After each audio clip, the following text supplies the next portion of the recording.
আমাদের উত্তরবঙ্গের বিখ্যাত হাতে বানানো কালাই রুটি। গম, ভুট্টা, চাল, মাসকলাইয়ের ডাল মিশিয়ে ভাঙানো হয় এই রুটির জন্য আটা। শীতের দিনে মাটির চুলায় হাতে বানানো কালাই রুটি। আর এই রুটিটা খাওয়ার জন্য তৈরি করা হয় পাটায় বেটে ঝাল ঝাল ভর্তা। মাটির চুলায় হাতে বানানো মচমচা কালাই রুটি। আর এই রুটিটা পছন্দ করে না এমন কোনো মানুষ নেই আমাদের এই উত্তরবঙ্গে। পাটায় বাটা ঝাল ঝাল ভর্তা দিয়ে সবাই মিলে খাওয়ার আনন্দ কিন্তু এই শীতের দিনে দেখা যায়।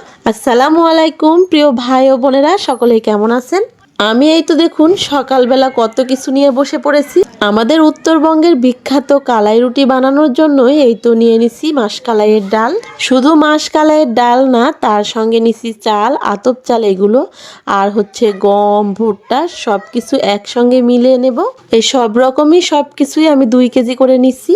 সবটাই যেন একদম সমানভাবে হয় আর সমান স্বাদ পাওয়া যায়। এই ডাল, চাল, ভুট্টা, গম আমি সবকিছু ধুয়ে পরিষ্কার করে ভালো করে শুকিয়ে নিছি। এবার ভালো করে শুকানোর পরে এই তো একসঙ্গে মিলিয়ে নিচ্ছি সবটাই। সকালবেলা মেশিনে ভাঙানোর জন্যই পাঠাবো এখন। আমাদের উত্তরবঙ্গে ছোট বড় সবার কাছে এই কালাইয়ের রুটিটা অনেক বেশি পছন্দের। সেটা আমার প্রিয় ভাই বোনেরা ভিডিওর শুরুতে দেখে অবশ্যই বুঝতে পেরেছেন। এখানে কয়েক কেজি কালাই আছে, তবে শুধু 2 কেজি মাসকলাইয়ের ডাল মিশাবো, সেই জন্য মেপে নিলাম। আমি তো আগেই বললাম এখানে 2 কেজি করে সবকিছুই আছে, এই জন্য কালাইটাও আমি 2 কেজি দিয়ে দিলাম। আর এই তো হাসানটা দেখুন আমার সঙ্গে কতটা কাজ করতেছে। আমাদের উত্তরবঙ্গের মানুষের কাছে এই রুটিটা সকালে ও রাতে হলে আর কোনো খাবার লাগে না। আজকে যেহেতু বাড়িতে বোনেরাও আসবে, সেই জন্য সকাল সকালই ভাঙানোর জন্য রেডি করতেছি। কারণ এই রুটিটা বানালে আসলে সবারই খেতে ইচ্ছে করে আর সবাই মিলে খেলে ভালো লাগে। এই রুটিটা শুধু স্বাদে গন্ধে অতুলনীয় না, এই রুটিটা কিন্তু অনেকটা পুষ্টিকরও বলতে পারেন। অন্য অন্য অঞ্চলের মানুষ খায় কিনা জানি না, তবে আমি শুধু উত্তরবঙ্গের মানুষকেই খেতে দেখেছি, সেই জন্যই বলতেছি আমাদের অনেক বেশি পছন্দের। বস্তায় ঢালতেছি ভাঙিয়ে নেওয়ার জন্য, আর আমার ফুপুই ভাঙিয়ে আনবে আটাগুলো। হাসান আমার পাশে থাকলে প্রতিটা কাজে কতটা সাহায্য করে দেখুন ভাই বোনেরা। আর যে সকল প্রিয় ভাই বোনেরা আমার ভিডিওটি দেখা শুরু করেছেন, তবে একটি লাইক দিতে ভুলে গেছেন, অবশ্যই একটি লাইক দিয়ে আমার পুরো ভিডিওটির সঙ্গে থাকবেন। আর এখন হচ্ছে বিকেল বেলা, এই তো দেখুন আটা ভাঙানো হয়ে গেছে, আমি বের করতেছি। আজকে বিকেল থেকে শুরু করব কালাইয়ের রুটি বানানো। মাসকলাই দিয়ে যেহেতু ভাঙানো, সেই জন্য আটাটা একটু কালচে কালচে ধরনের হয়, তবে আটা থেকে অনেক সুন্দর একটা ঘ্রাণ আসে আর রুটি বানালেও অনেক ঘ্রাণ আসে। আজকে রাতের জন্য অন্য খাবার আর রান্না করব না, এই কালাই রুটিটাই তৈরি করতেছি। অনেকগুলো আটা ছেনে নেব একসঙ্গে, যেহেতু আমরা আজকে অনেক মানুষ আছি। আর এই রুটিটা তৈরি করলে আসলে সবারই যেহেতু খেতে ইচ্ছে করে, সেই জন্যই বেশি করে বানাবো, আশেপাশে সবাইকে দিয়েই খাবো। এই কালাইয়ের রুটির সঙ্গে অন্য কোনো তরকারি খেতে ভালো লাগে না, সব সময় ভর্তা দিয়ে খেতে অনেক বেশি মজা লাগে। আর ঝাল ঝাল ভর্তা যেহেতু ভালো লাগে, সেই জন্য বেশি করে ঝাল নিছি, ধনিয়া পাতা আর এই তো রসুন পেঁয়াজ এগুলো দিয়েই পাটায় ভর্তা করব। 1 গামলা আটা নিছি, ছেনে নিচ্ছি আটাগুলোকে। আটাগুলো অনেকটাই সময় লাগবে ছানতে, যেহেতু এই আটাগুলো একটু আঠালো ভাব আছে, সেই জন্য অনেকটা সময় লাগে। এই তো তাসপিয়া এসে হাজির, যে আমার কখন রুটি বানানো হবে। তাসপিয়াকে বলেছি এই তো বসে থাকো, রুটিটা হলেই খেতে পাবে।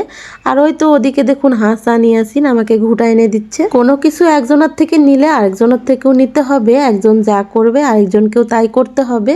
আর এই তো দেখুন তাই দেখতে পাচ্ছেন আপনার, একজন আরেকজনকে সবসময় নাড়তেই থাকে, আর ওদেরকে সামলাতে সামলাতে এভাবেই যায় আমাদের দিনগুলো।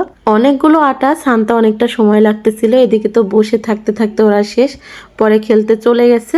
আটাগুলো ভালো করে ছেনে নেওয়ার পরে চুলার জালটা ধরিয়ে দিছি, মাটির খোলা বসিয়ে দিছি চুলার উপরে।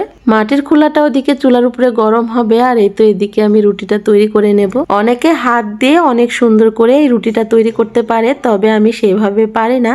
আমি এইভাবে ফিরির উপরে কাপড় রেখে আমি এইভাবে তৈরি করি। অনেকেই বলে কালাই রুটি, আবার অনেকেই বলে কালাই চাপড়ি।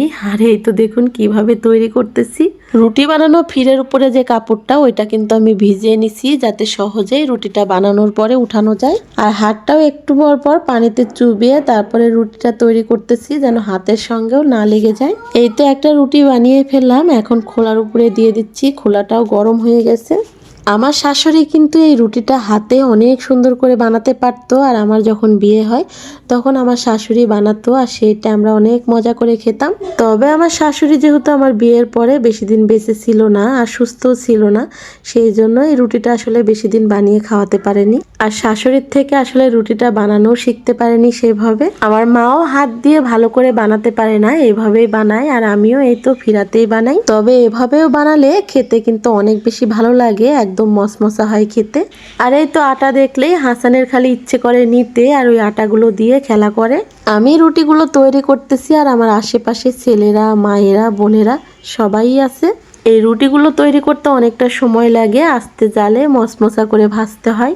যতটা মসমসা হয় খেতে ততই ভালো লাগে। এদিকে আমার ফুপুকে বসিয়ে দিছি চুলার পারে, আর আমি পাটায় ভর্তাগুলো করে নিচ্ছি, কারণ রুটি বানানো হয়ে গেলে আসলে ভর্তা না থাকলে কি দিয়ে খাবো। তাই তো রুটি হচ্ছে ওদিকে, ভর্তাও তৈরি করে নিচ্ছি এদিকে। একটা করে গরম গরম রুটি হবে, আর এই তো সবাই মিলে ভর্তা দিয়ে খাওয়া শুরু করব। এই পেঁয়াজ মরিচ আমি কিন্তু কোনোটাই ভাজি নাই, একদমই কাঁচায় পাটায় বেটে নিচ্ছি। অনেকগুলো মরিচ নিচ্ছি, এগুলো সবই একসঙ্গে বেটে নেব। আমরা গ্রামের মানুষ এমনিতে অনেক বেশি ঝাল খাই, আর এই রুটির সঙ্গে ঝাল ভর্তা না হলে ভালো লাগে না। ওদিকে হাসানটা অনেকটাই বিরক্ত করতেছিল, বারবারই আটা চাচ্ছে, আর ওই তো হাতে লেগে গেছে, বলতেছিল পরিষ্কার করে দিতে, যেহেতু অনেকটাই চিটকা আটাগুলো। এখন কিন্তু একদমই সন্ধ্যা হয়ে গেছে, একটু পরে অন্ধকার হয়ে যাবে।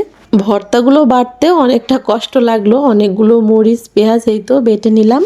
আজকে যতগুলো রুটি বানানো হচ্ছে আসলে এই ভর্তাতে সবার খাওয়া হবে কিনা জানি না, আবারও ভর্তা তৈরি করা লাগতে পারে। সবগুলা তো বেটে এই তো উঠিয়ে নিলাম, এখন এর সঙ্গে মিশাতে হবে সরিষার তেল, আর সরিষার তেলে ঘ্রাণটা আরও ভর্তার বেড়ে যাবে দ্বিগুণ। এই তো সরিষার তেল দিয়ে আবারও ভালো করে হাতে মেখে নিচ্ছি বা মিশিয়ে নিচ্ছি তেলের সঙ্গে। এরকম ভর্তা হলে সবারই আসলে জিভে পানি এসে যাবে। এই রুটি দিয়ে অনেক বেশি মজা এই ভর্তাটা।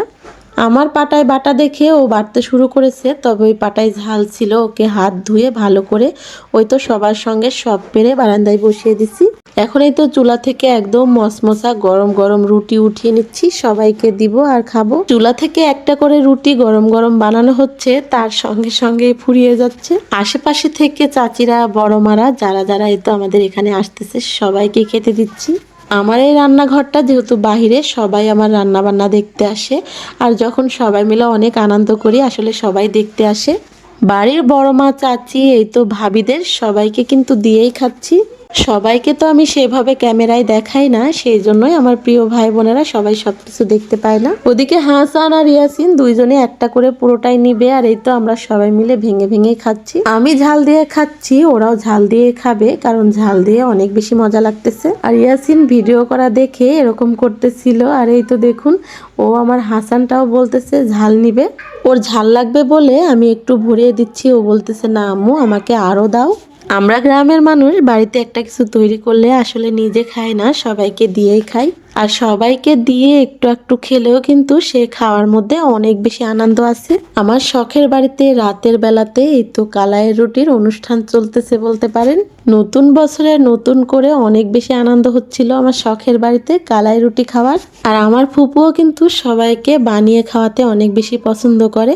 আমার ফুপুই বানাচ্ছিল আর আমি সবাইকে দিচ্ছিলাম আর খাচ্ছিলাম। খেতে খেতে আমাদের এই তো ভর্তাটাই শেষ হয়ে গেছিল, আবারও ভর্তাটা তৈরি করেছি। রুটিগুলো যেহেতু বানাতে অনেকটা সময় লাগতেছে, সেই জন্যই রুটি আসলে সেভাবে থাকতেছে না, সবই ফুরিয়ে যাচ্ছে। কালাই রুটি খেতে খেতে আমার প্রিয় ভাই বোনদের কাছ থেকে বিদায় নিব। বিদায়ের আগে আমার প্রিয় ভাই বোনদের কাছে একটি রিকোয়েস্ট, যারা আমার চ্যানেলটি সাবস্ক্রাইব করেননি অবশ্যই সাবস্ক্রাইব করে দিবেন। কমেন্ট করে জানাতে ভুলবেন না ভিডিওটি কেমন লাগলো। আল্লাহ হাফেজ।